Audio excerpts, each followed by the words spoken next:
Asterisk, asterisk. Part 1. The City Man and the Frontier Girl, asterisk, asterisk. The morning sun cast long shadows across the dusty main street of Cedar Ridge, a small town nestled at the foot of the Rocky Mountains.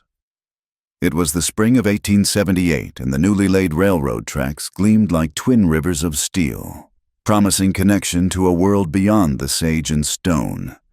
Margaret Maggie Sullivan stood on the wooden boardwalk outside her father's general store, shading her eyes as she watched the weekly train pull into the station. Steam hissed and brakes squealed, announcing the arrival of supplies, mail, and occasionally, strangers who would change the rhythm of their quiet lives. At 22, Maggie had the kind of beauty that belonged to the frontier sun-kissed skin that spoke of days in the fields, hands that knew both the gentleness needed for tending wounds and the strength required for breaking horses.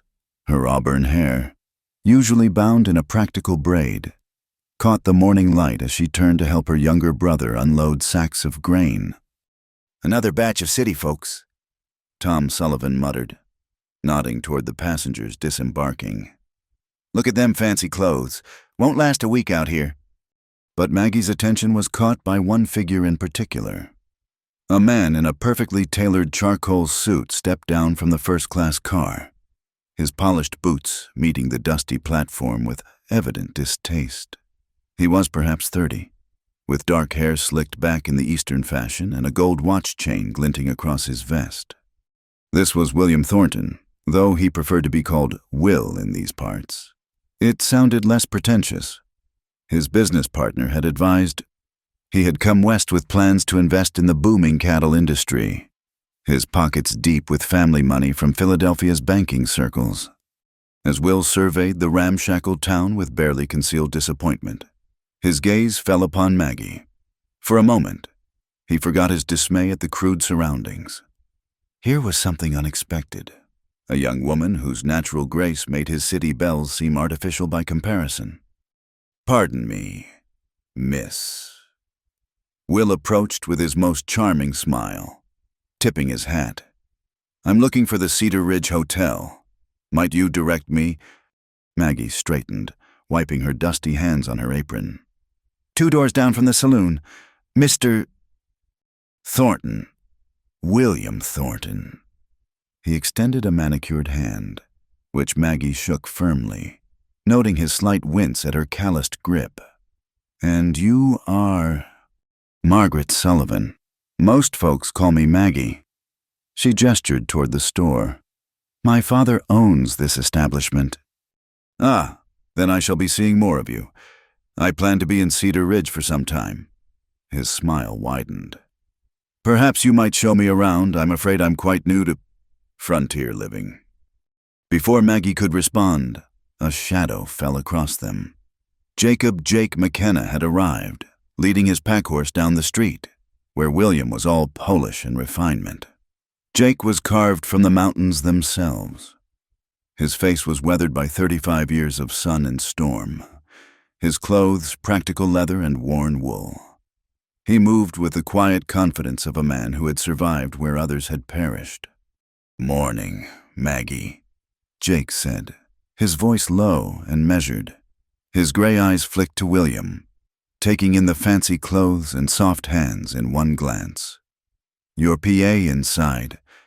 "In the back, checking inventory," Maggie replied, suddenly aware of the contrast between the two men.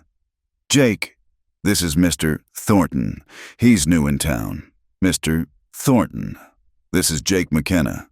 He supplies fresh game and guides hunting parties."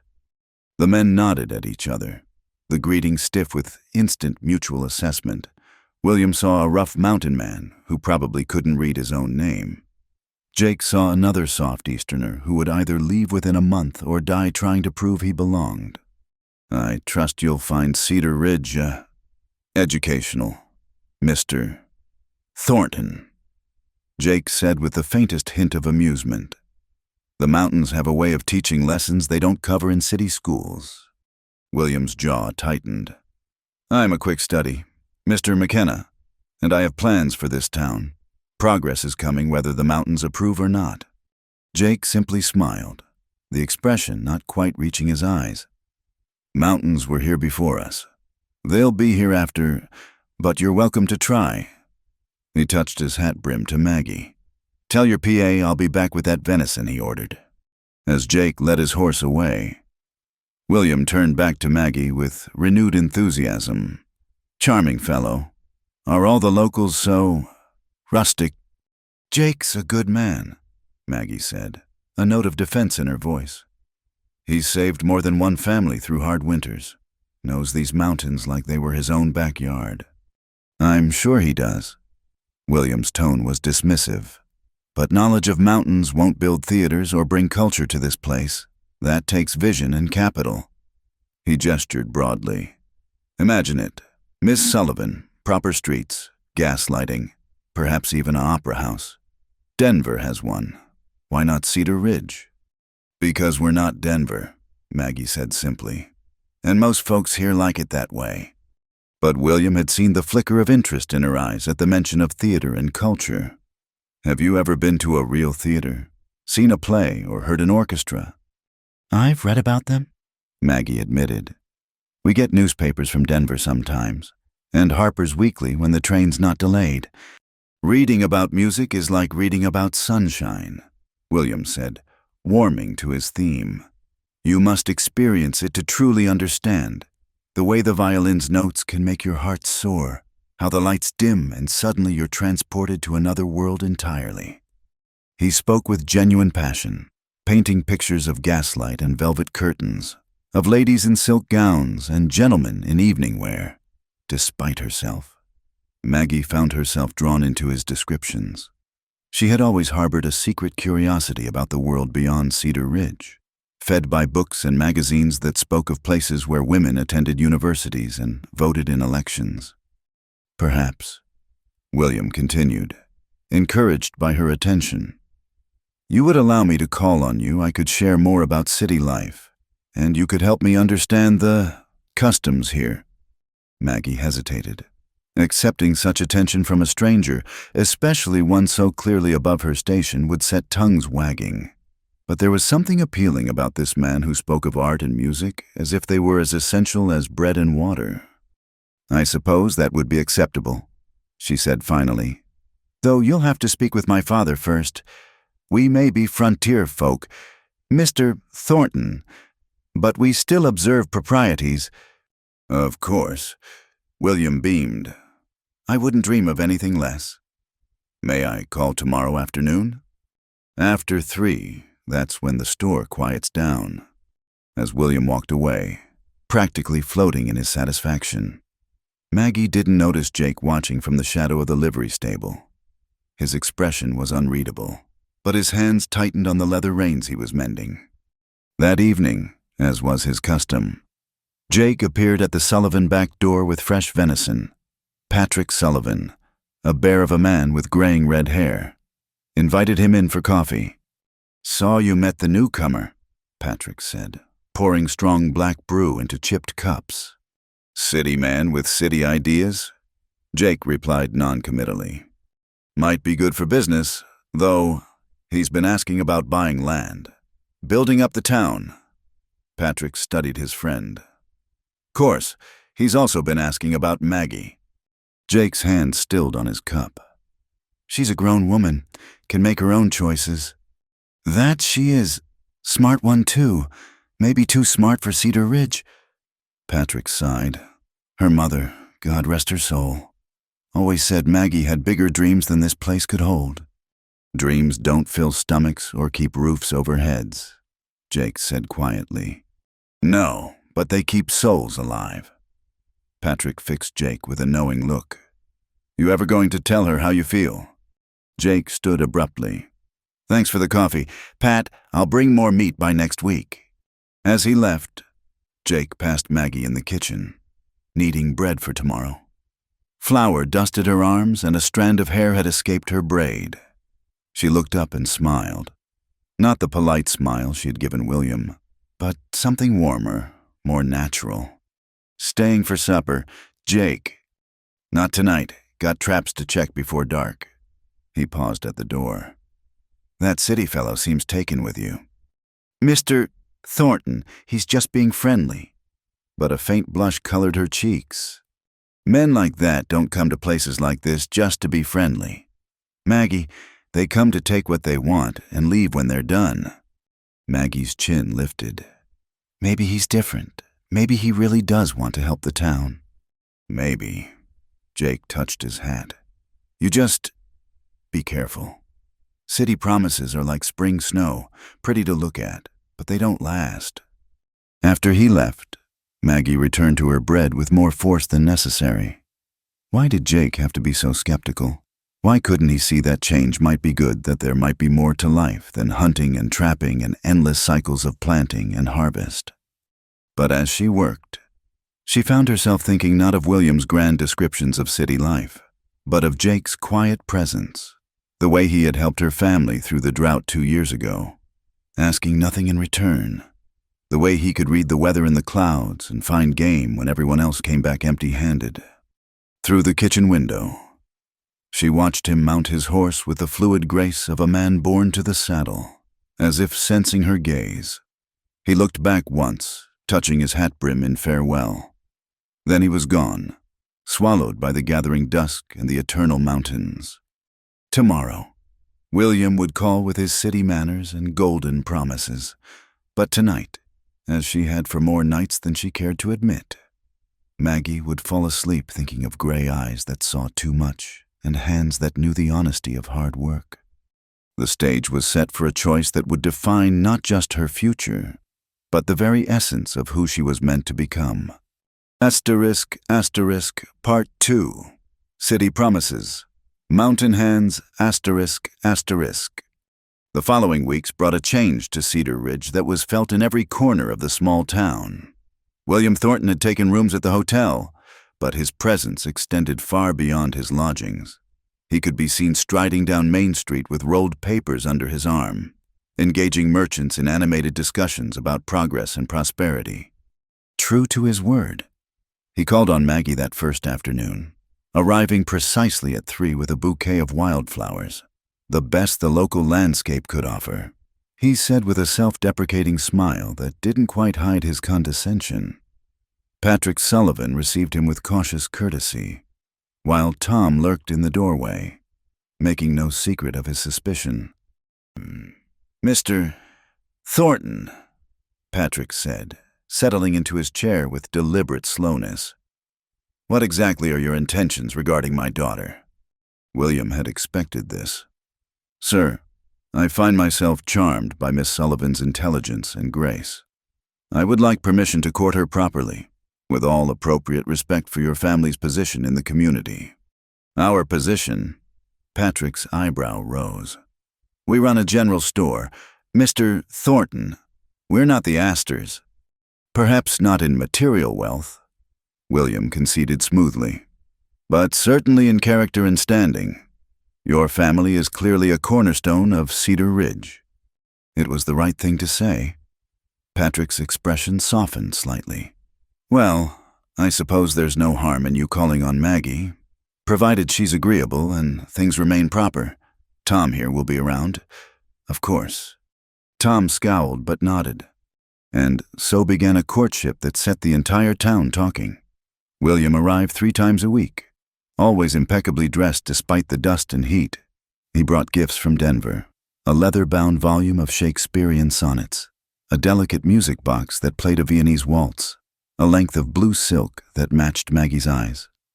I can't accept this, Maggie protested when he presented the silk. They were sitting on the store's front porch, Tom whittling nearby with pointed concentration. It's merely a token, William insisted.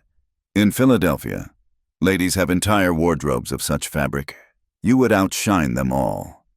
He spoke of the city constantly, the grand shops along Chestnut Street, the Academy of Music where Jenny Lind had once sung, the libraries filled with more books than Cedar Ridge had people. His words painted a world of gaslight and sophistication that seemed like something from a fairy tale. But the fairy tale was interrupted by reality. One afternoon, as William waxed eloquent about a recent opera performance he had attended, the thunder of hooves interrupted. Jake McKenna rode in hard, his horse lathered with sweat. "Storm coming in from the north," he announced to the gathered townspeople. "Bad one. Saw the signs in the cloud formations. We've got maybe 3 hours before it hits." Immediately, the town sprang into action. Ranchers began rounding up cattle. Shopkeepers secured loose items. Families prepared for what could be days of isolation if the storm proved severe. William watched the bustle with amusement. All this fuss over a bit of weather. Jake, overhearing, fixed him with a hard stare. A bit of weather killed 6 people 2 winters back, froze them solid when they got caught out. He turned to Maggie. "Your PA needs help securing the store roof.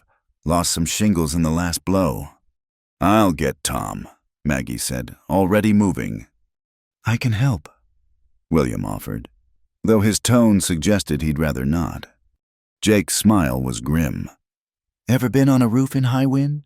City man." "I'm certain I can manage." What followed was a lesson in humility. While Jake and Tom worked with practiced efficiency, William struggled with every aspect of the task. His fancy boots slipped on the wooden shingles, his soft hands blistered within minutes, and when the first gusts of wind arrived, he had to grip the roof peak to keep from sliding off entirely. Jake, meanwhile, moved across the steep surface like it was solid ground, hammering down loose boards and checking supports. His movements were economical, purposeful, the result of years of hard experience. When he saw William struggling with a hammer, he wordlessly took over, driving nails with 3 precise strikes where William had needed 10. "Perhaps you should go down," Jake suggested quietly. "No shame in knowing your limits." William's jaw tightened. "I'm fine." But when a sudden gust nearly sent him tumbling, it was Jake's quick hand that caught his arm, pulling him back to safety. For a moment, they were face to face on the roof peak, and William saw something in the mountain man's eyes, not mockery, but a quiet competence that made his own inadequacy painfully clear. By the time they descended, the storm was upon them. The sky had turned an ominous green-black, and the wind howled like a living thing. Families hurried to their homes, battening down for the blow. "You should stay in town tonight, Jake," Patrick said. "No point trying to make it back to your cabin in this." Jake nodded, glancing at the sky. "Appreciate it. Pat, I'll bed down in the storeroom if that's all right." "Nonsense. We've got space at the house." And so, as the storm raged outside, an awkward evening unfolded in the Sullivan home. William, his hands wrapped in bandages from his blisters, tried to maintain his usual sophisticated demeanor, but he was acutely aware of how out of place he seemed in the cozy kitchen, while Jake moved about with the ease of long familiarity, helping Maggie with dinner preparations without being asked. "Tell us about Philadelphia, Mr. Thornton," Maggie said, trying to ease the tension. "Is it true they have streetcars that run without horses?" William launched into a description of cable cars and urban innovations, but his audience seemed more fascinated by Jake's quiet interjections about a wolf pack he'd been tracking, or his method for predicting weather changes by watching the behavior of birds. When the power of the storm rattled the windows, making the lamp flames flicker, it was Jake who calmly checked the shutters and added wood to the fire. When Tom asked about the latest techniques for breaking horses, it was Jake who demonstrated a gentling method using just a length of rope and infinite patience. "It's about trust," Jake explained, his hands moving in smooth, practiced motions. "You can't force it. The horse has to choose to work with you." His eyes met Maggie's across the room as he said it, and something passed between them, an understanding that had nothing to do with horses. Later, as the evening wound down, Maggie found herself at the kitchen window, watching the storm. William approached, standing perhaps a bit closer than propriety allowed. "Magnificent, isn't it?" he said. "The raw power of nature, though I confess I prefer viewing storms from behind solid walls."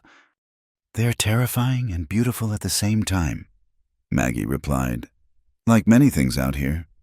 In the city, we've tamed such wildness. Electric lights that never flicker, Heated homes that keep winter at bay. Cultured entertainment instead of, he gestured vaguely, rustic tales of wolf tracking. Is that what you want to tame everything? William turned to her, his expression earnest. I want to bring civilization, Maggie, to places like this, to people like, he caught himself, to people who deserve better than constant struggle against the elements. And if some of us don't want to be civilized, everyone wants comfort, security, beauty. They just don't always know it's possible. He took her hand, noting how rough it was compared to the ladies he'd known. You could have soft hands. Maggie, wear gloves and never worry about storms damaging your roof. Theater twice a week. Books whenever you want them. Music that would make your soul soar.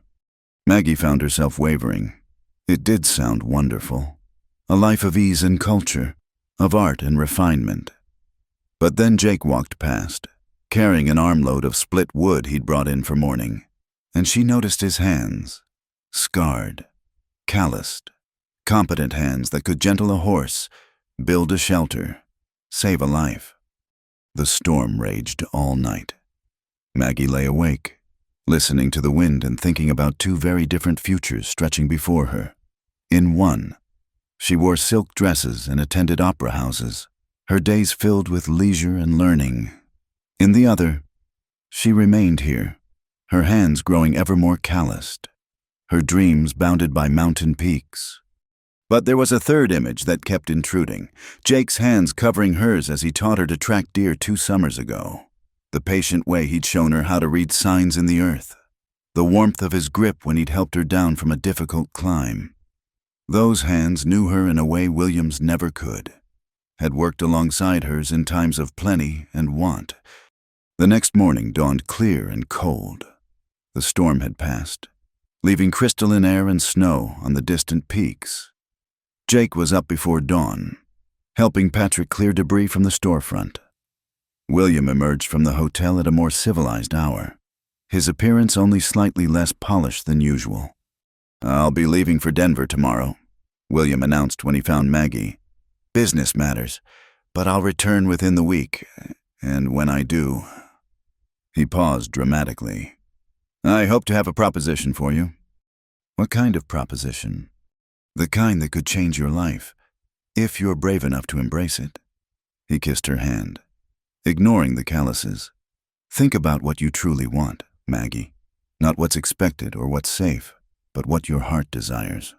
As his stage pulled away the next day, Maggie stood with her father, watching the dust settle.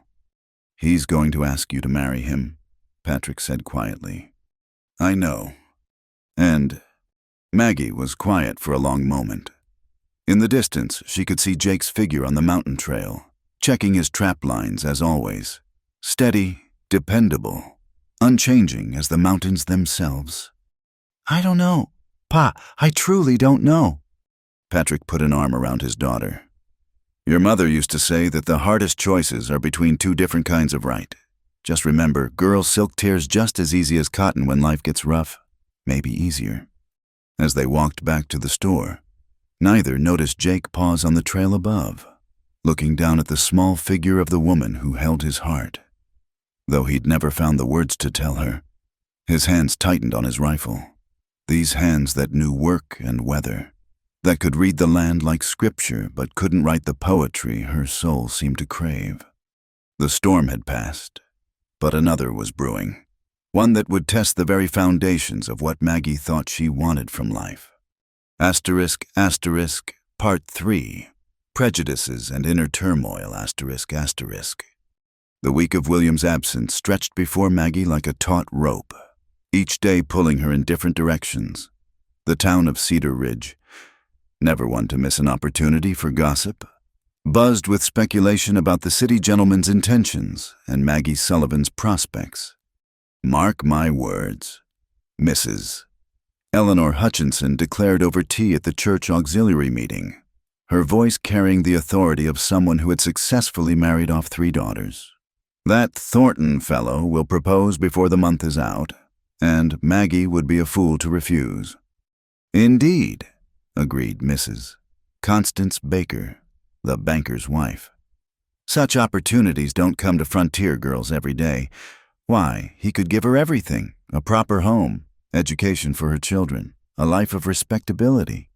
Maggie, who was helping serve tea, kept her expression neutral as she moved between the ladies, but their words burrowed deep.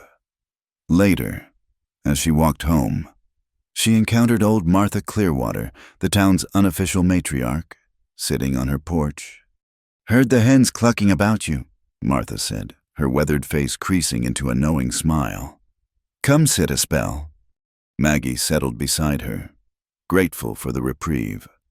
Martha had buried 2 husbands and raised 6 children in these mountains. If anyone understood hard choices, it was she. "They think I should accept him," Maggie said, "if he asks." "Course they do. They see $signs and fancy clothes." Martha spat tobacco juice into her tin cup with practiced aim. "What do you see?" "I see." Maggie paused, struggling to articulate the confusion in her heart. "I see possibilities. A chance to learn, to experience things I've only read about. Is that wrong?" "Nothing wrong with wanting more, child. Question is, what kind of more you're after." Martha's sharp eyes studied her. "That city boy, he sees you like a pretty wildflower he wants to transplant to his greenhouse. But some flowers only bloom where they're meant to grow." That evening, Maggie found herself restless. Tom had gone to help at the Riverside Ranch, and her father was absorbed in his ledgers.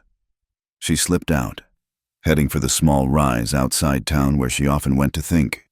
The sun was setting, painting the mountains in shades of rose and gold.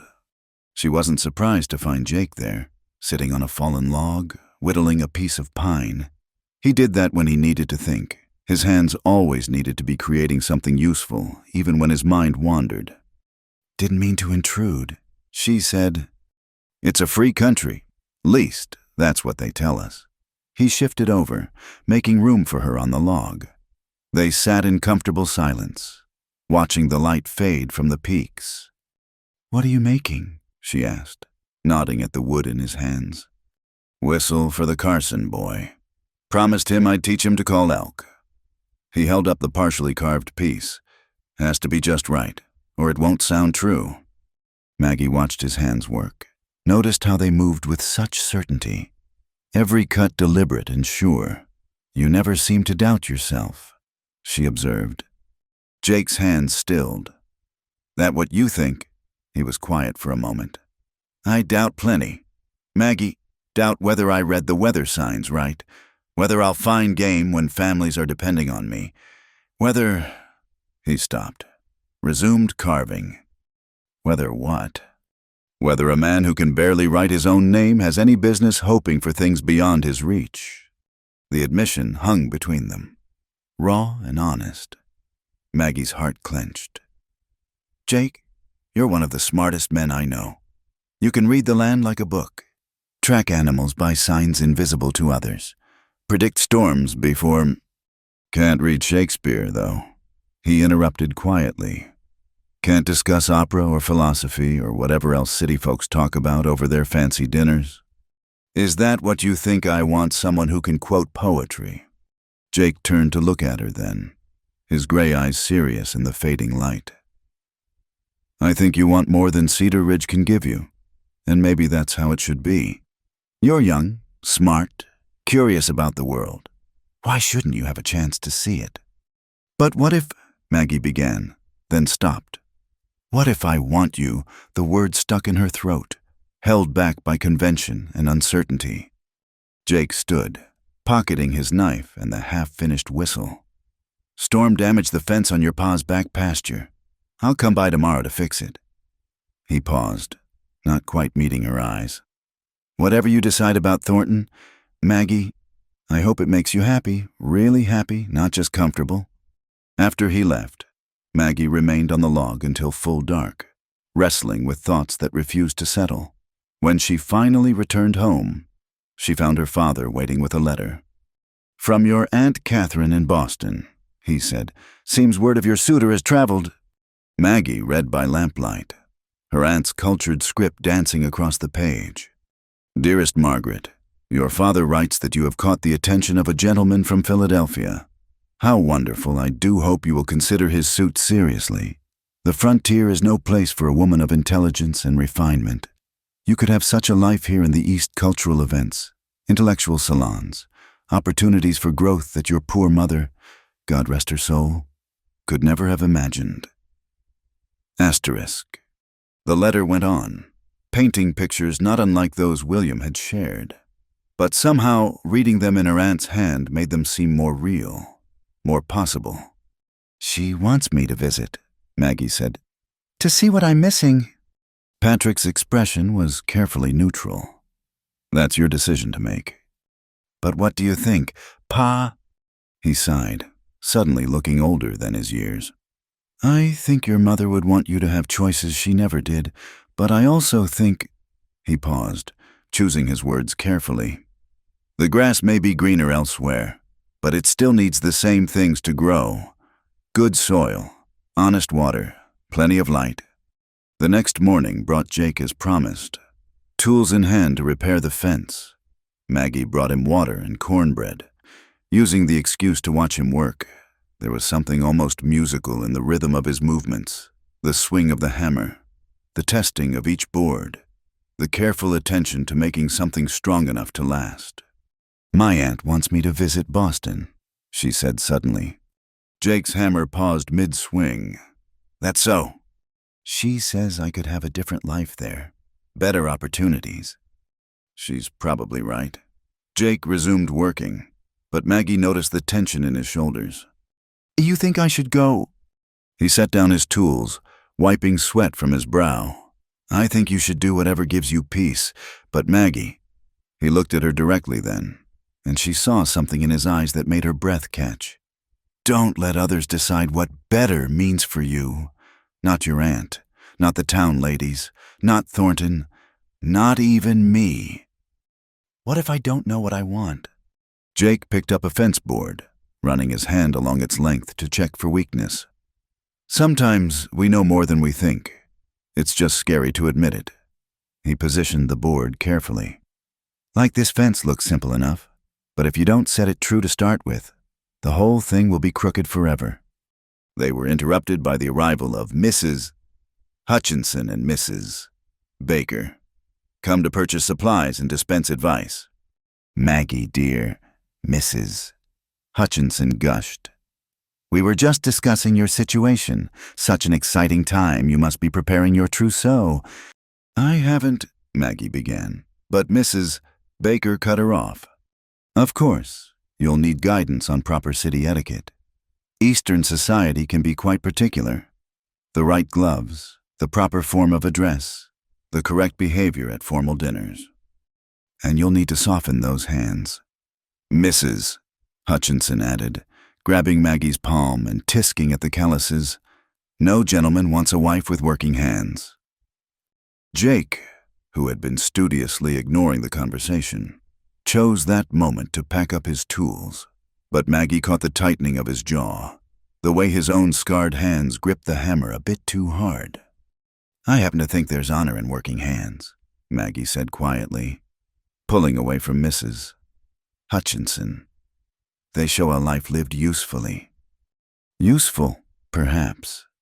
Mrs. Baker sniffed, but hardly refined. Mr. Thornton deserves a wife who can grace his drawing room, not one who smells of livestock and lye soap. After they left, purchases made and advice thoroughly dispensed. Maggie found herself shaking with anger and confusion. Was that how people saw her, as some rough frontier girl who needed to be polished and reformed to be worthy of a gentleman's attention?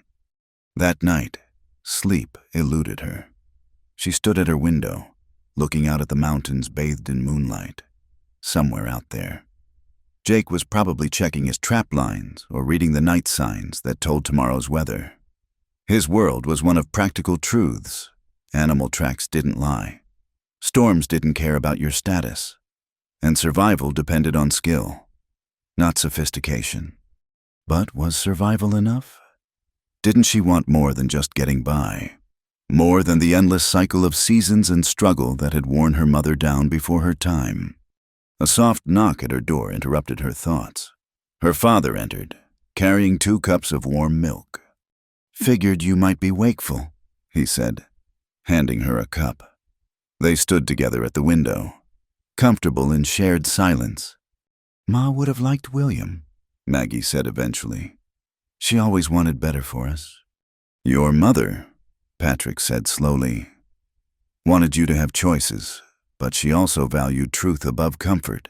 Used to say that a honest life beat a comfortable lie every time." "What if William's offering both comfort and truth?" Patrick sipped his milk thoughtfully. "Maybe he is, or maybe he's offering his truth, which might not be the same as yours." He set down his cup, kissed her forehead. "Just remember, daughter, a gilded cage is still a cage, no matter how pretty the bars." Alone again, Maggie pressed her palm against the cool window glass. Tomorrow, William would return with his proposition. The town would watch, judge, advise, but tonight, in the quiet honesty of darkness, she admitted what scared her most, not the choosing, but the growing certainty that her heart had already chosen, even as her mind kept grasping for reasons to choose differently.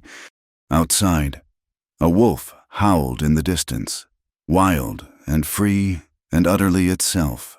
The sound shivered through her, awakening something primal that no amount of Shakespeare or silk could quite suppress. She thought of Jake's hands, steady and sure, building fences that would stand against any storm.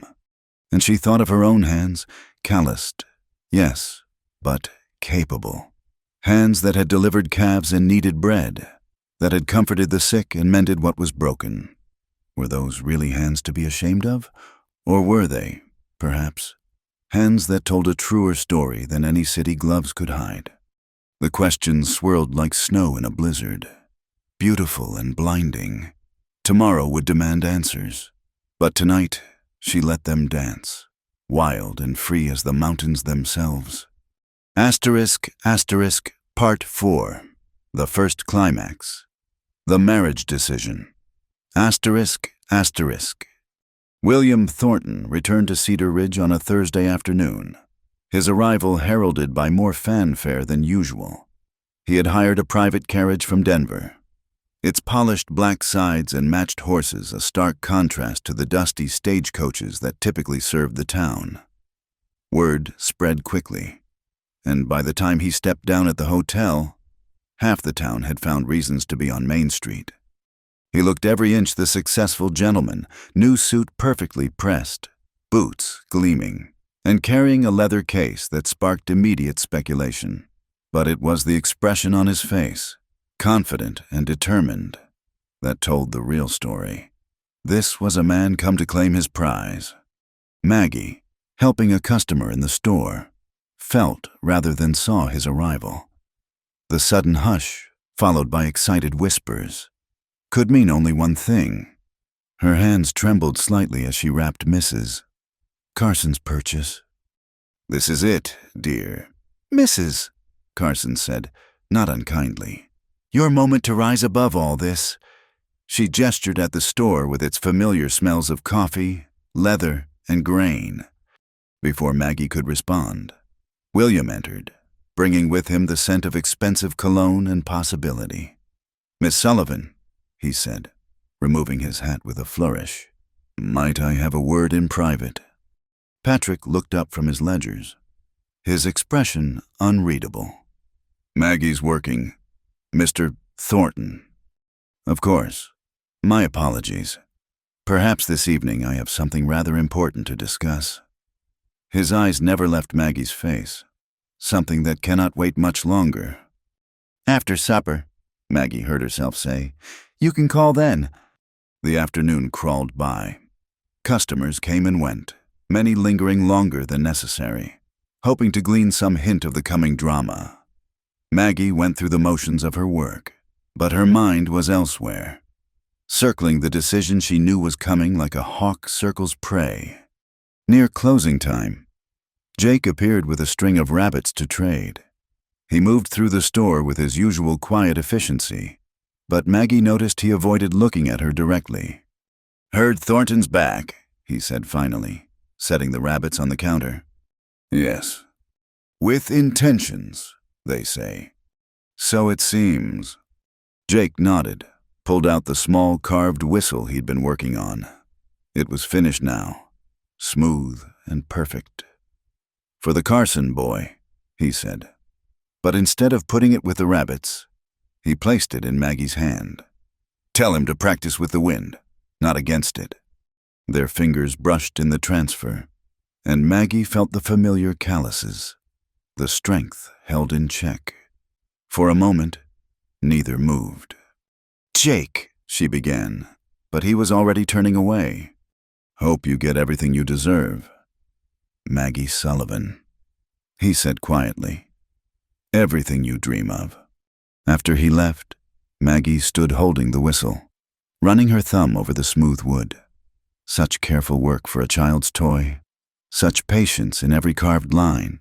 She tucked it into her apron pocket, where it rested like a secret against her hip. Supper at the Sullivan house was a tense affair. Tom glowered at his plate, stabbing at his food as if it had personally offended him. Patrick maintained a steady stream of conversation about inventory and weather, but his eyes kept straying to his daughter. Maggie herself could barely eat, her stomach tight with anticipation. When the knock finally came, precisely at 7, they were almost relieved. William entered like a man sure of his welcome, carrying the leather case and a bouquet of roses that must have cost a fortune to transport from Denver. He presented them to Maggie with a smile that didn't quite hide his nervousness. Mr. Sullivan, Tom. He nodded to each. I wonder if I might speak with Maggie alone with your permission. Of course. Patrick stood slowly. Tom and I will be in the kitchen. The door stays open. When they were alone, or as alone as propriety allowed, William took Maggie's hands in his. His own were soft, unmarked by labor, manicured to perfection. Maggie, he began. These past weeks have been a revelation to me. I came to Cedar Ridge seeking investment opportunities, but I found something far more valuable. He squeezed her hands gently. I found you. William. Please, let me finish. I know I'm not what you expected, any more than you were what I expected, but perhaps that's what makes this so perfect. You've shown me there's grace and intelligence in unexpected places, and He paused, reaching for the leather case. I want to show you worlds you've never imagined. He opened the case with a flourish, revealing not just a ring, but a collection of items, photographs of a grand house in Denver, theater programs from New York, a first-class train ticket, and yes, nestled in velvet, a diamond ring that caught the lamplight like trapped starfire.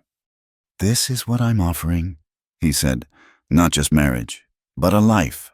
The house in Denver is already purchased. 3 stories, running water, gas lighting.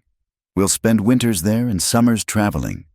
I'll show you Paris, Rome, London. You'll have tutors for anything you wish to learn, music, languages, art. Your children will attend the finest schools. He lifted the ring, and it seemed to Maggie that the entire weight of 2 worlds balanced on that small circle of gold and stone. Margaret Sullivan, will you do me the honor of becoming my wife? The room seemed to hold its breath. From the kitchen, she could hear the deliberate clink of dishes as Tom and her father pretended not to listen. Outside, the evening wind picked up, rattling the windows with familiar insistence. Maggie looked at the ring, at William's hopeful face, at the photographs of a life that seemed plucked from her wildest dreams. Then her hand went unconsciously to her pocket, fingers finding the smooth wood of Jake's whistle. It's beautiful, she said finally. All of it. It's everything a girl like me is supposed to want. Then say yes. William leaned forward eagerly. Say yes, and by tomorrow you'll be wearing silk instead of cotton, planning dinner parties instead of inventory. And my family, they'll be provided for. Of course, I've already spoken with investors about modernizing the store. Your father could retire comfortably, I see. Maggie gently withdrew her hands. You've thought of everything. I try to be thorough. His confidence was returning. So, shall I speak with your father? Maggie stood, walked to the window. The mountains were purple shadows against the dying light, eternal and immovable. I need time, she said without turning. It's a lot to consider. Time. William's voice carried a note of surprise. He clearly hadn't expected hesitation. How much time? 3 days. Give me 3 days to think. 3 days. He stood, came to stand behind her. Very well. But Maggie, don't overthink this. Sometimes we must seize happiness when it's offered, before it slips away. After he left, taking his ring and his promises with him, Maggie remained at the window. Her father and Tom emerged from their exile, neither speaking as they resumed their evening routines. The normalcy of it, Tom whittling, Patrick with his pipe, seemed both precious and suffocating. Pa, Maggie said finally. What would Ma have done? Patrick considered carefully before answering. Your mother was the bravest woman I ever knew. Brave enough to follow me to this wilderness when everyone said she was mad to leave Louis-Saint. But she was also brave enough to stay when things got hard, to build something real from nothing but determination and love. That doesn't answer my question. Doesn't it? That night, Maggie walked. She walked past the closed shops, past the saloon where piano music spilled into the darkness, past the schoolhouse where she'd learned to read and dream in equal measure. Her feet, without conscious direction, carried her to the cemetery on the hill. Her mother's grave was simple, a wooden cross that Jake had carved with wild roses, replaced each time weather wore it down. Maggie knelt in the grass, not caring about her dress. He's offering me everything you wanted for me, she whispered. Education, culture, a life beyond struggle. Why doesn't it feel right? The wind whispered through the pines, and somewhere an owl called, but if her mother's spirit had answers, it kept them to itself. Standing to leave. Maggie noticed a figure at the cemetery gate. Jake stood in the shadows, hat in hand. Didn't mean to intrude, he said. Came to check on Sam Turner's grave. Promised his widow I'd keep it clear of weeds. At night, a ghost of a smile touched his lips. Couldn't sleep. Figured the dead don't mind the hour. They stood together in comfortable silence, surrounded by the markers of lives lived and lost on the frontier. Finally, Jake spoke. I got no right to say this, but I'm going to anyway. That ring Thornton's offering, it's mighty pretty. But a ring's just a circle. Maggie, what matters is what's inside it. And what's inside his... Jake looked at her directly then, and in the moonlight, his eyes were silver. A life someone else planned. Maybe that's enough. Maybe it's everything. But you gotta decide. Do you want to live in his story or write your own? Before she could respond, he was gone, melting into the darkness with the skill of a man who belonged to the night and the mountains. Maggie stood alone among the graves, her heart a wild thing in her chest. 3 days. She had 3 days to choose between diamond promises and calloused truths, between silk dreams and cotton realities. The wind picked up, bringing the scent of coming rain, and she pulled her shawl tighter as she headed home. In her pocket, the wooden whistle pressed against her hip, smooth and solid and real. Practice with the wind, not against it, Jake had said. But how did you know which way the wind was truly blowing until it was too late to change course? The mountains kept their counsel, dark and patient against the stars, and Maggie walked on, caught between worlds, while the town slept and waited for her answer. Asterisk, asterisk, Part 5. The Fateful Journey into the Mountains. Asterisk, asterisk. The second day of Maggie's 3-day deliberation dawned with an ominous red sky. Jake had taught her the old saying, "Red sky at morning, sailors take warning," and the principle held true in the mountains as surely as at sea. By noon, the temperature had dropped 20 degrees, and the animals were restless in a way that made experienced frontier folk nervous. "Storm coming," Patrick muttered, watching the horses in the corral circle with increasing agitation. "Big one, by the look of it." Tom burst through the door, face flushed with exertion. "Pa, we got trouble. Just came from the Hendricks place. Their boy Samuel went up to Eagles Ridge this morning to check on their cattle. Hasn't come back, and with this weather turning—" Samuel Hendricks was barely 14, eager to prove himself a man, but still green to the mountain's harsh lessons. His father had broken his leg in a fall last week, leaving the boy to shoulder responsibilities beyond his years. "We need to organize a search party," Patrick said, already reaching for his coat. "Tom, run to the saloon. Gather the men. I'll go," Maggie interrupted, surprising them both. "You know I'm the best rider after Jake, and I know Eagles Ridge. Samuel showed me his favorite spots last summer." "Absolutely not." Patrick's voice was firm. "This is no weather for—" Their argument was cut short by Jake's arrival. He took in the scene, Tom's agitation, Patrick's worry. Maggie already pulling on her heavy coat and understood immediately. The Hendricks boy, at their nods, he was already moving. "Wind's picking up from the northwest. If he's at Eagles Ridge, we've got maybe 4 hours before the full storm hits. Less if we're unlucky." "I'm coming with you," Maggie said. Jake studied her for a moment, then nodded. "Can you still ride astride? Better than most men in this town?" "Then get your warmest clothes, layers, and tie your hair tight. Wind up there will whip it into your eyes otherwise." He turned to Patrick. "I'll keep her safe. Pat, you have my word." Patrick looked like he wanted to argue, but time was precious. "Tom, you take the southern trail with whoever you can gather. Jake, you and Maggie take the ridge line. Fire 3 shots if you find him." Within minutes, Maggie had transformed herself from shopkeeper's daughter to frontier rider. Her split skirt allowed her to ride astride, thick wool coat buttoned tight, her father's old hat secured with a ribbon under her chin. She met Jake at the horses, where he was checking saddlebags with methodical precision. Rope, blankets, matches in waterproof tin, dried meat, whiskey for warmth. He listed, then handed her a rifle. "Remember what I taught you. Squeeze, don't pull, breathe out as I fire."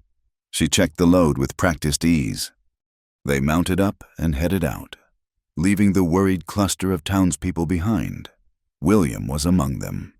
Having heard the commotion from his hotel, Maggie caught a glimpse of his face, shocked and somewhat affronted that she would ride off into danger instead of continuing their marriage deliberations.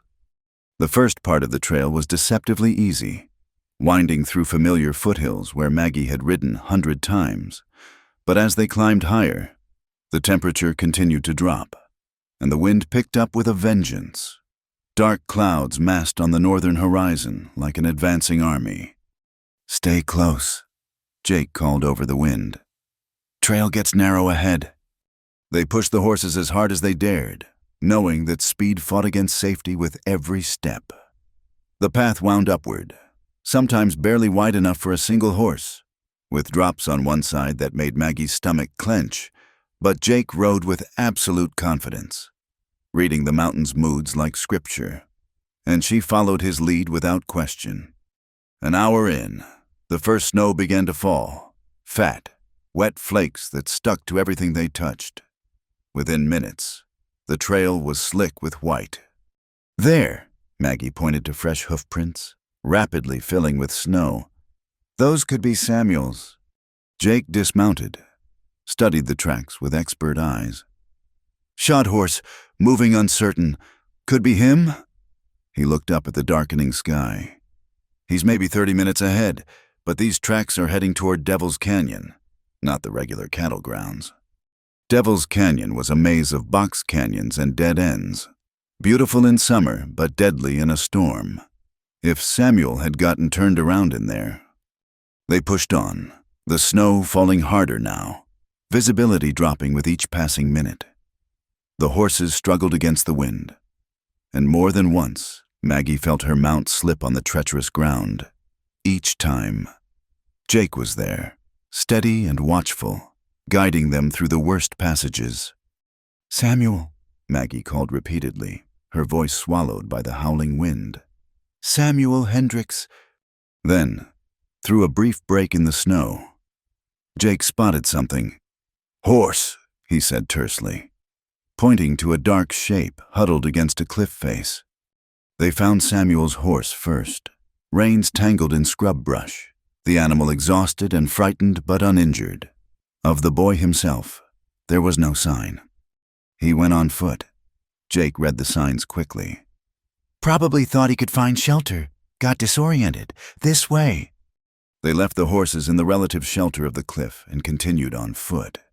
Jake leading with unerring instinct through the white chaos. Maggie stayed close, one hand sometimes on his coat to keep from losing him in the blinding snow. "Here!" Jake's shout was almost lost in the wind, in a small cave barely deep enough to call shelter. Samuel Hendricks huddled against the rock, his lips blue with cold, shivering violently. Can't feel my feet," the boy stammered as Jake wrapped him in blankets. "Tried to find, got turned around." "You did fine," Jake said firmly. "You found shelter and stayed put. That was smart." He pulled out the whiskey, made the boy take a small sip. "This will burn, but it'll help warm you from inside." Maggie rubbed Samuel's hands between hers, alarmed at how cold they were. The boy was trying not to cry, trying to be brave, but he was clearly terrified and approaching dangerous levels of cold. "We need to get him down," she said to Jake. "This storm's getting worse." Jake assessed their situation grimly. The full force of the blizzard was upon them now. Visibility down to mere feet. The temperature had plummeted, and the wind was strong enough to knock a person off their feet. "Can't risk it," he decided. "Not in this. We'd never make it down that trail." He looked around the small cave. "We shelter here, ride it out." "But, Maggie," his voice was firm, "trust me." And she did. Without question, she trusted this man who read mountains like others read books. They set about making the cave as comfortable as possible. Jake positioned the horses at the entrance to block some of the wind, then set about building a small fire with wood he'd thought to pack. "Always carry fire makings," he explained as he worked. "Learned that the hard way my first winter up here." Soon they had a small but warming fire, its smoke drawn out by the wind rather than filling their shelter. Jake had Maggie sit against the back wall, then positioned Samuel between them, sharing body heat. He pulled blankets over all three of them, creating a cocoon of relative warmth. The hours that followed were some of the longest of Maggie's life. The storm raged with a fury that made their small fire seem like a candle against the darkness. Samuel drifted in and out of sleep, mumbling occasionally about cattle and disappointing his father. Jake kept the fire fed with economical movements, never wasting motion or fuel. At some point, Maggie became aware that Jake's arm was around her shoulders, holding her steady against the cold that seeped through even their thick clothes. She should have pulled away. Propriety demanded it, but propriety seemed a distant concern when survival was at stake. "Tell me about Philadelphia," Jake said suddenly. "What?" "You were thinking about it. I can always tell when you're thinking hard. You get this little line right here." He touched the space between her eyebrows briefly. "So tell me, what's it like?" Maggie understood what he was doing, keeping them talking, keeping their minds off the cold and danger. "I've never been, but William says there are buildings so tall you have to crane your neck to see the tops. Streets lit all night with gas lamps. Theaters on every corner." Sounds crowded. Despite everything, Maggie found herself smiling. "That's what I thought too. He says you get used to it." "Maybe. Or maybe some folks are meant for crowds and some for open spaces." Jake shifted slightly, checking on Samuel. "Your ma ever tell you why she followed your PA out here?" She said she fell in love with his dream before she fell in love with him. The idea of building something new, something theirs. Smart woman. Jake was quiet for a moment. Building something new takes a particular kind of courage, but keeping something worth having, that takes courage too. They talked through the night, voices low to avoid waking Samuel. Jake told her about his first winter in the mountains, alone and nearly dying before an old trapper found him. Maggie shared her secret dream of writing stories about frontier women, capturing their lives before they were forgotten. You should do it. Jake said simply, "World needs true stories more than it needs another socialite in silk." As dawn approached, the storm began to exhaust itself. The wind still howled, but with less fury, and the snow fell lighter. Samuel stirred, color returning to his face. "My pa's gonna tan my hide," he mumbled. "Your pa's going to be too glad you're alive to do any such thing," Maggie assured him. When the storm finally broke, they emerged to a world transformed. Snow lay thick on everything, turning the harsh landscape into something from a fairy tale. But Jake wasted no time on appreciation. "Need to move while we can," he said, already preparing the horses. "This was just the first wave. Another storm's behind it." The journey down was treacherous but manageable with Jake leading. He found paths Maggie couldn't see, guided them around drifts that would have trapped the horses, kept them moving when exhaustion made every step an effort.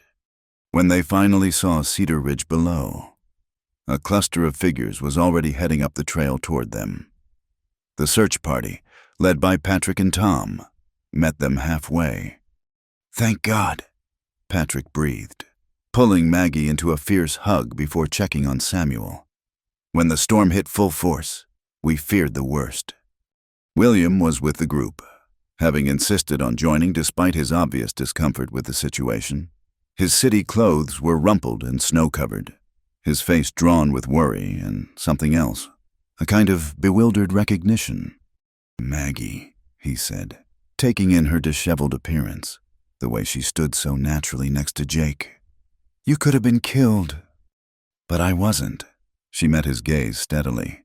"Samuel's alive because we went after him."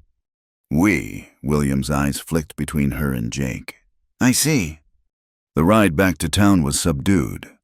Everyone focused on getting Samuel to warmth and medical attention. But Maggie was intensely aware of everything, the solid presence of Jake riding beside her, the way their horses moved in unconscious rhythm, the feeling that something fundamental had shifted during those long hours in the cave. At the Hendricks house, Samuel's mother wept with relief. His father gripped Jake's hand with wordless gratitude. The boy would recover fully, though he'd have a healthy respect for mountain storms for the rest of his life. As the crowd dispersed, Jake caught Maggie's arm. "You did good up there. Real good." "I had an excellent teacher." They stood for a moment, snow beginning to fall again lightly, and Maggie realized her hand had found its way into her pocket where the wooden whistle rested.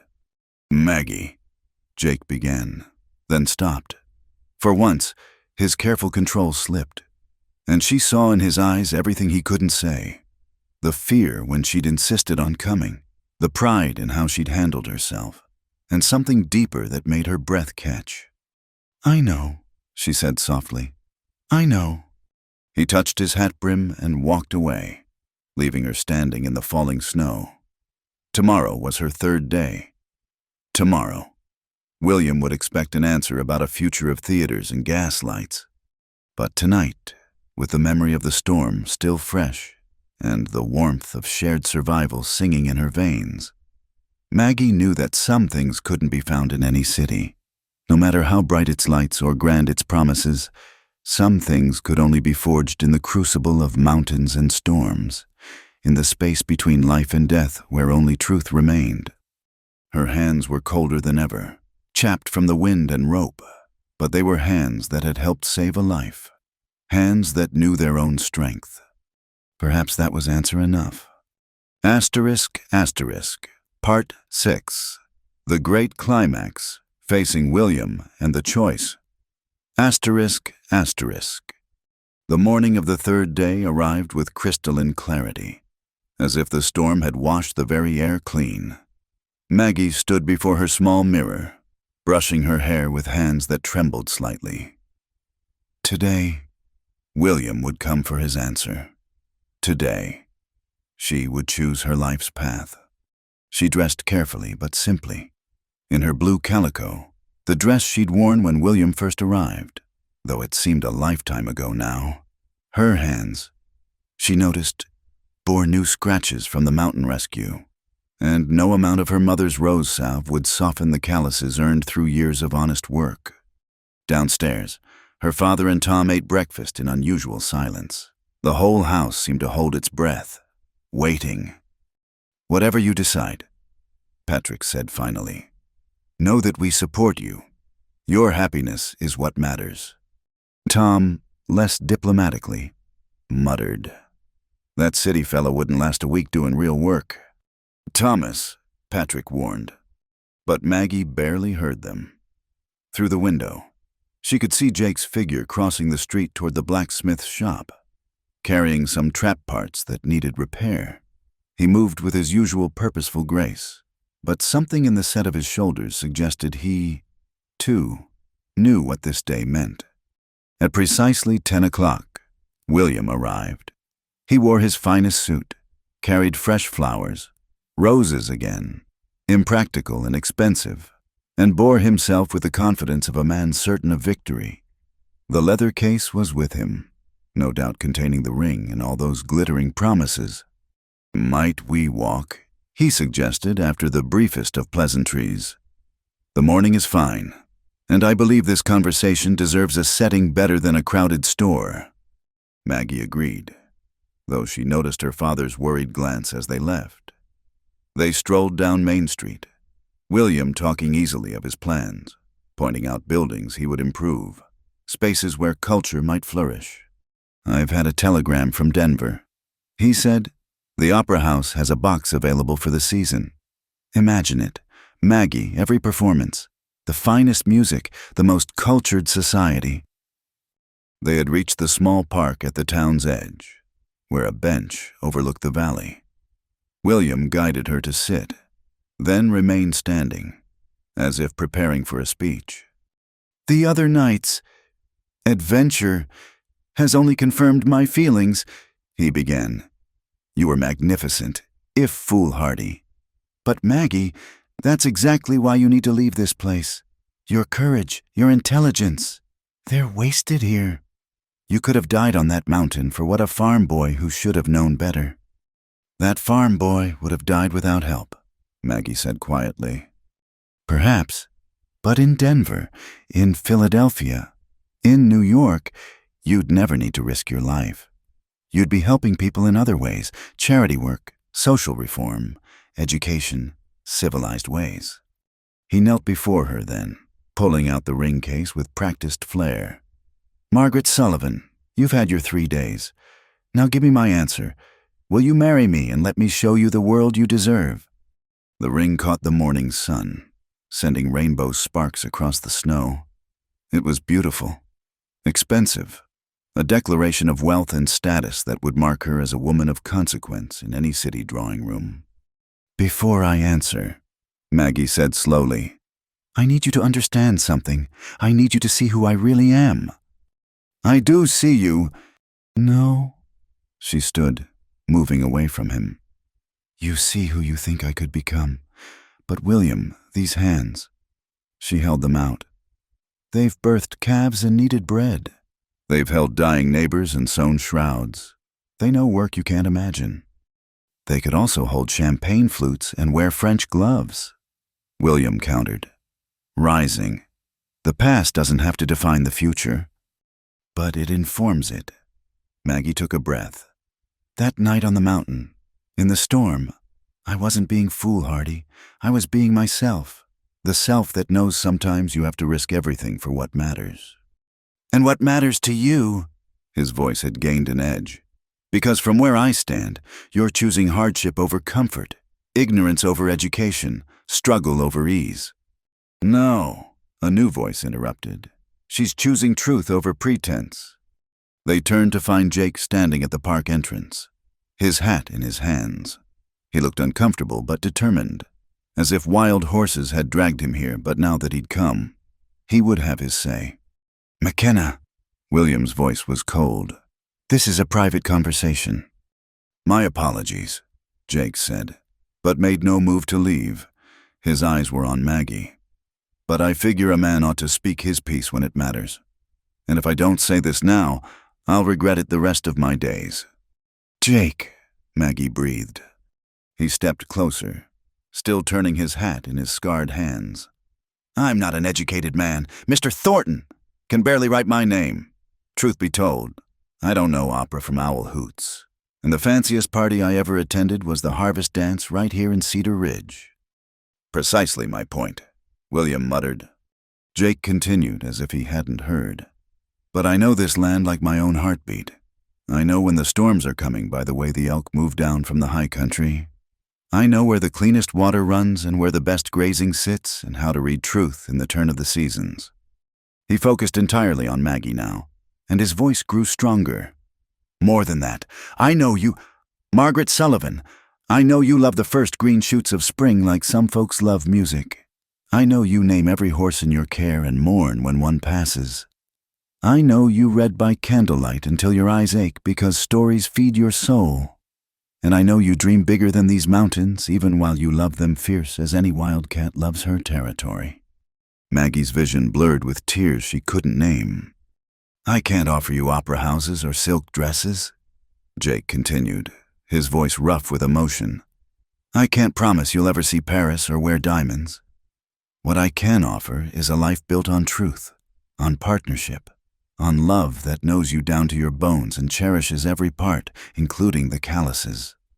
He reached into his pocket, pulled something out, not a ring box, but something wrapped in worn leather. This isn't much, but it's honest. With shaking hands, Maggie unwrapped it. Inside was a knife small, perfectly balanced, with her initials carved into the antler handle. The blade gleamed with careful maintenance, and she could see the hours of patient work in every line. So you'll always have what you need to take care of yourself. Jake said simply, whether I'm there or not. This is ridiculous, William exploded. You're comparing a knife to a diamond ring, a cabin to a mansion, Maggie. Be sensible. But Maggie was looking at the knife, remembering another night, another gift. The whistle Jake had carved for Samuel, given to her for safekeeping.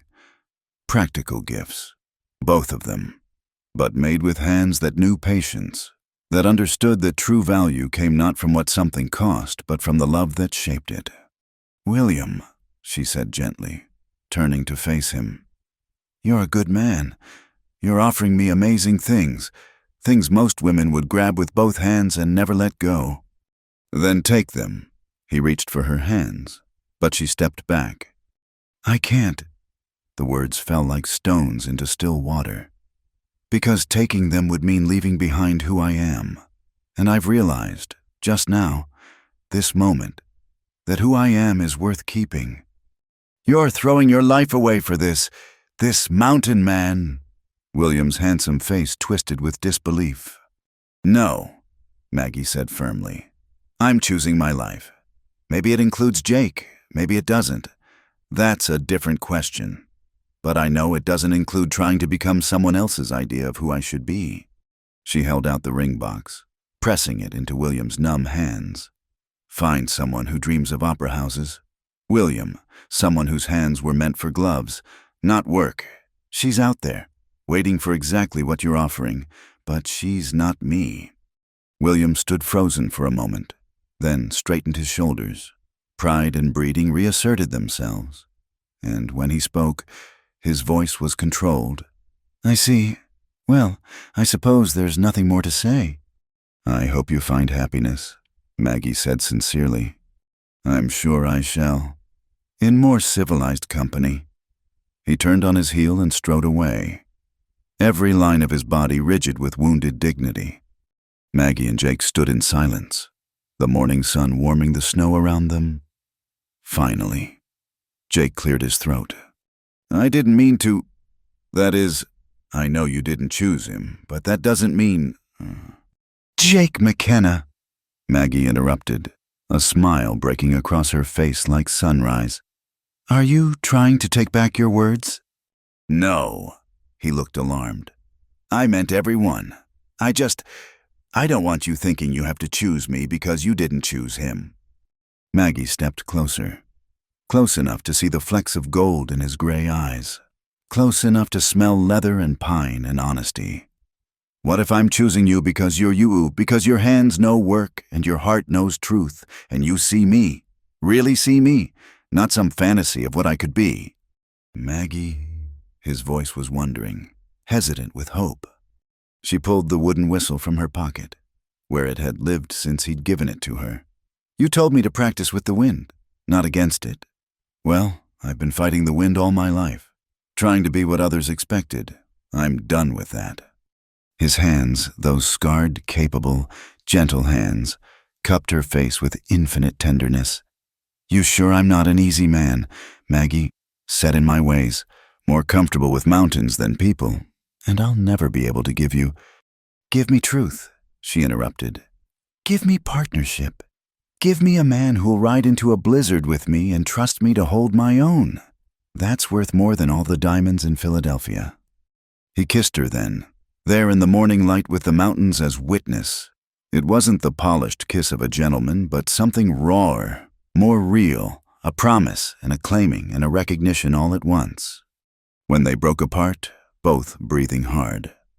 Jake rested his forehead against hers. Your pa's going to want words. Then give him words. Maggie laughed, feeling lighter than she had in weeks. But Jake, no 3-day waiting period. I've done enough waiting. Woman after my own heart, he murmured. Then louder. How about tomorrow if the preacher's sober and the weather holds? Tomorrow, she agreed. They walked back to town together, his hand engulfing hers, rough palm against rough palm. People stared. The shopkeeper's daughter and the mountain man. The girl who'd refused a fortune for love of something money couldn't buy. William's carriage was already loading at the hotel. His business in Cedar Ridge concluded. He would return to Denver, perhaps Philadelphia, certainly to a life of comfort and culture. And somewhere, someday, he would find a woman who dreamed of gaslights instead of starlight. But here, now, Maggie Sullivan had found her choice. Not the easy path or the hard path, but the true path, the one that led home. Asterisk, asterisk, Part 7. Marriage and Trials, asterisk, asterisk. The wedding took place in the small wooden church at the edge of Cedar Ridge, just as the sun crested the eastern peaks. True to their word, they had waited only one day, just long enough for word to spread and for Jake to ride to the county seat for a proper license. The church smelled of pine boughs and wild roses that the women of the town had gathered before dawn, their faces soft with approval for this union that somehow seemed written in the mountains themselves. Maggie wore her mother's wedding dress, carefully preserved in lavender and tissue paper these 15 years. The ivory had aged to cream, and Tom's wife, Sarah, had worked through the night to adjust the hem and sleeves. It was simple cotton, not silk, with tiny buttons up the back and hand-embroidered forget-me-nots along the collar, nothing like the elaborate gown William would have provided. But it carried the weight of love and history. Jake stood at the altar in his one good suit, looking uncomfortable but determined. He'd trimmed his beard and his hair, and his boots were polished to an unusual shine. But it was his eyes that caught Maggie as her father walked her down the aisle. Gray as storm clouds, but warm as August rain. Fixed on her with an intensity that made her heart race. Reverend Morrison kept the ceremony simple. There were no elaborate speeches about society or status, just quiet words about partnership, endurance, and the sacred bond between two souls who choose to face life's storms together. When Jake slipped the plain gold band on Maggie's finger, a ring that had been his mother's, carried with him through years of solitary wandering, his hands were steady as mountain stone. You may kiss your bride, the Reverend intoned. And Jake did, with a tenderness that brought tears to more than one eye.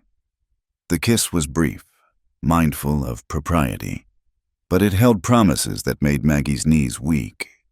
The celebration that followed was pure Cedar Ridge fiddle music in the church hall. Tables groaning under the weight of dishes every family had contributed.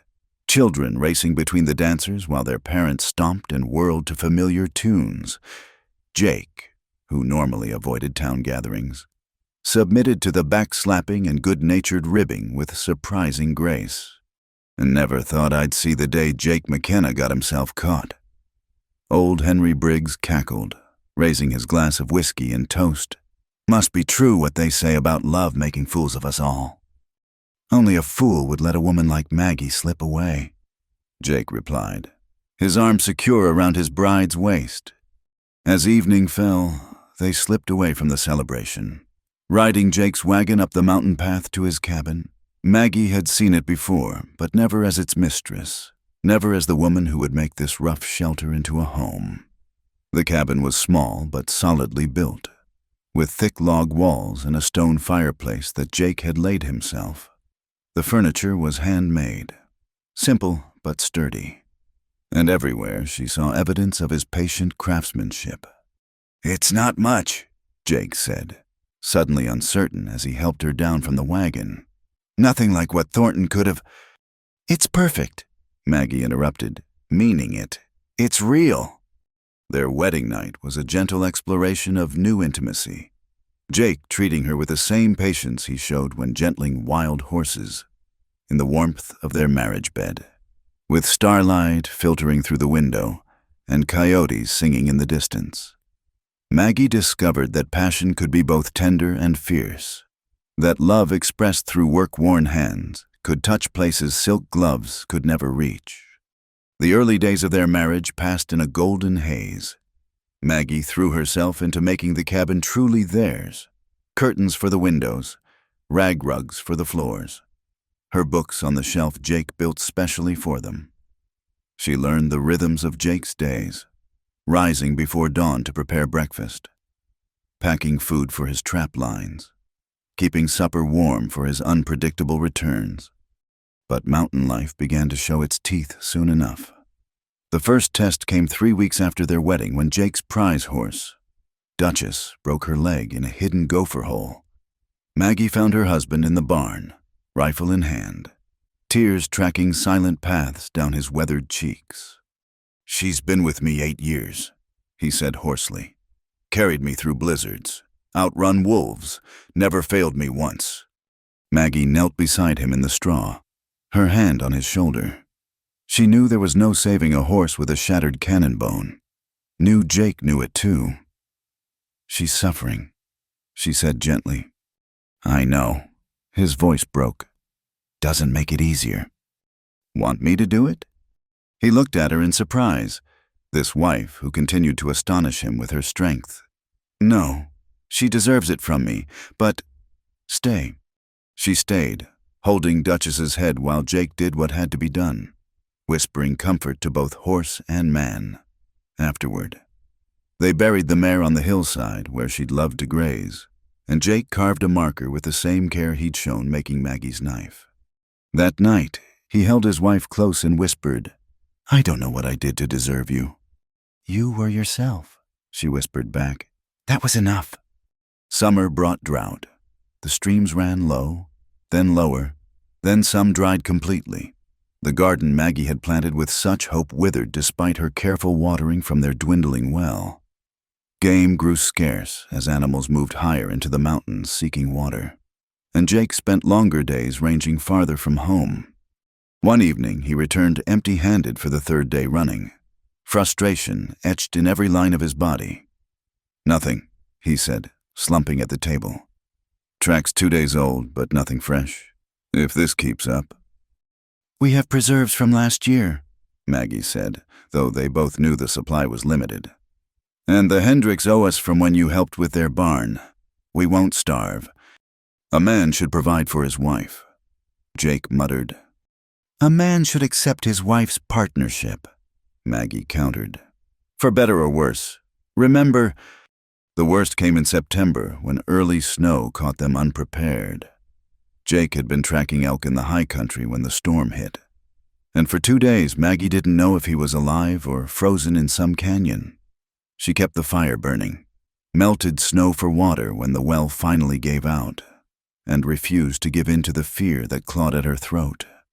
When Jake finally stumbled through the door, frostbitten and half dead from exhaustion, she stripped his frozen clothes with hands that shook only slightly, warmed him with her own body heat and hot broth forced between blue lips. "Thought I'd lost you?" she whispered when he could finally speak again. "Take more than a storm to keep me from you," he rasped, but they both knew how close it had been. Through it all, the silk handkerchief remained, William's parting gift.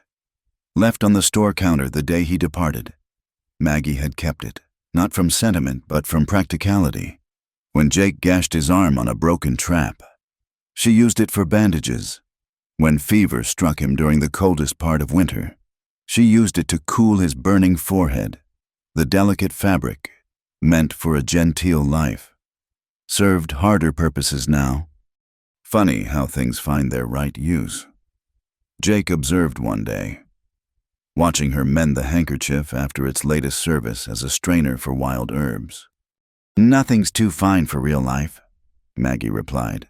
"It just needs to be willing to get dirty." Winter tested them hardest. The cabin, cozy in autumn, proved drafty when the real cold came. They stuffed rags in the cracks, hung blankets over windows, but still the wind found ways inside. Food ran low. The drought had meant poor hunting and poor gathering both. They made soup from bones they'd already boiled twice, stretched flour with ground acorns, pretended their growling stomachs were from eating too much. One particularly brutal night, with the firewood almost gone and the temperature dropping toward deadly, they huddled together under every blanket they owned. "I failed you," Jake said into the darkness. Thornton would have been in Philadelphia," Maggie interrupted fiercely. Warm and comfortable and wondering why his wife seemed so empty inside. "I'm exactly where I choose to be." "Even if we freeze?" "We won't freeze. We're too stubborn to freeze." She was right. They made it through that night and the next and the one after, taking turns keeping the meager fire alive, sharing body heat and stories to pass the bitter hours. When Jake finally shot a deer after a week of hunger, they cried together over the plenty, grateful beyond words for meat and hide and the promise of survival. Spring came late but sweet. The first green shoots brought Maggie to tears, and when their chickens, carefully kept alive through winter, began laying again, each egg seemed like a miracle. Jake built raised beds for a new garden, hauling soil from the riverbank, determined that drought wouldn't catch them unprepared again. "Look," Maggie said one morning, pointing to the hillside where wildflowers had begun to bloom around Duchess's grave. "She's still giving back to the land." It was then Jake told her about the small things he'd noticed, how she'd stopped being sick in the mornings, how her dresses fit differently, how she glowed with something more than spring sunshine. Maggie's hand went to her still flat belly, wonder dawning in her eyes. "Are you saying—" "I'm saying I think we'd better add on to the cabin," Jake said, his voice gruff with emotion. "Going to need more room come autumn." They stood together in their doorway, looking out at the mountains that had tested them, tried to break them, and ultimately made them stronger. The silk handkerchief, now more patched than original fabric, fluttered on the clothesline beside rough cotton and worn wool, a reminder that even the finest things could be transformed by necessity and love. "No regrets?" Jake asked, his hand covering hers where it rested on her belly. "None," Maggie said firmly. "Not one." The mountains stood witness to their truth, eternal and patient, knowing what the young couple was learning, that love wasn't found in comfort or ease, but in the choosing, day after day, to face whatever came together. In the distance, storm clouds gathered again, but Maggie and Jake McKenna watched them come without fear. They had survived worse. They would survive this too, together. ***, Part Teen 8. Ending the fire kept in the heart. Asterisk, asterisk. The years flowed like mountain streams, sometimes rushing wild with spring melt, sometimes moving slow and deep through summer heat. Maggie McKenna, her hair now touched with silver like early frost, sat on the porch Jake had built during their 5th year of marriage. The original cabin had grown into a proper home, 2 stories, solid as the mountains themselves, filled with the laughter of children and the accumulated treasures of a life lived fully. "Grandma Maggie, tell us again about the city, man." Little Sarah, her newest granddaughter, bounced with the endless energy of 6-year-olds. Named for Maggie's mother, she had inherited the Sullivan red hair and the McKenna gray eyes, a perfect blend of both family lines. "Now, Sarah," Maggie's daughter Elizabeth chided gently, "Grandma might be tired of that old story." "Never tired of true stories," Maggie said, pulling Sarah onto her lap.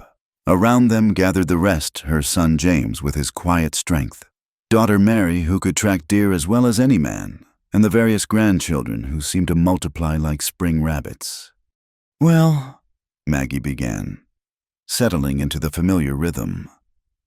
"There once was a man from Philadelphia who thought he could buy happiness with diamonds and promises." She told it differently each time, adding details here, smoothing rough edges there. The story had become legend in Cedar Ridge, the shopkeeper's daughter who chose love over luxury, who picked calloused hands over silk gloves. But Maggie knew the truth was both simpler and more complex than any story could capture. "But Grandma," Sarah interrupted, as she always did at this part, "weren't you scared choosing the hard life?"